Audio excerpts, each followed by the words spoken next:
super bien. Je suis donc fondateur et associé de Trust in Africa. On accompagne en fait les entreprises françaises dans leur développement en Afrique en les mettant en relation avec des milliers d'intervenants locaux. Les PME, elles ont un vrai problème, c'est qu'elles ont du mal à rencontrer et à identifier les partenaires potentiels sur le continent africain. Comment recruter la bonne personne, comment superviser, suivre les missions sur le terrain. Et donc c'est à partir de ce constat-là qu'on a créé Trust in.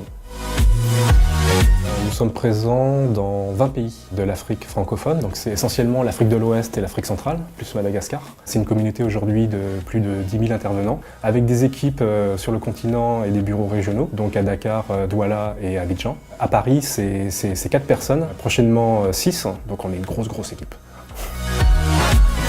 Parce que gros potentiel économique et social sur le continent, et tout simplement parce qu'on a une expérience pratique dans notre ancienne activité avec mon associé.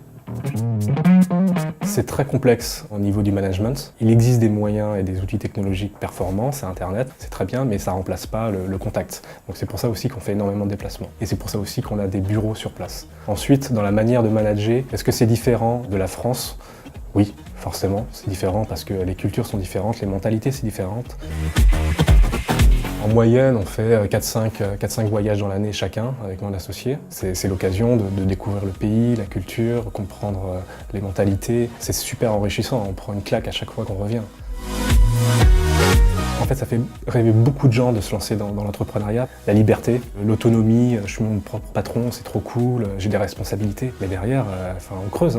Ta banquière, c'est ta meilleure ennemie. Ce sont des risques qui en vaillent la peine, pour le coup. Par contre, il faut les mesurer, il faut les intégrer. Il ne faut pas arriver en cours de chemin et se dire « Ah bon, on n'avait pas dit ». Ouais, l'entrepreneuriat, c'est dur, je confirme. Ensuite, ça dépend l'investissement que vous y mettez. C'est un travail de tous les jours, c'est être aussi couteau suisse, j'ai envie de dire.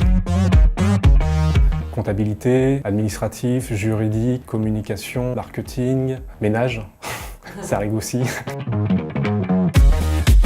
Passionnément, je pense que quand on se lance dans ce genre d'aventure, il faut aimer ça avec passion et avoir un vrai grain de folie. Sinon, il y a un risque d'échouer en cours de chemin. La notion d'échec, on l'a au quotidien, et c'est normal, il faut l'avoir, sinon vous êtes sûr, pour le coup, d'échouer radicalement. Si demain tout s'arrête, franchement, je recommence. Là, ce qui me donne vraiment envie de m'arracher les cheveux, c'est le manque de temps. On a tellement de choses à faire que généralement, on les bâcle ou on les fait de manière imparfaite. Mais ça fait partie du jeu en même temps aussi.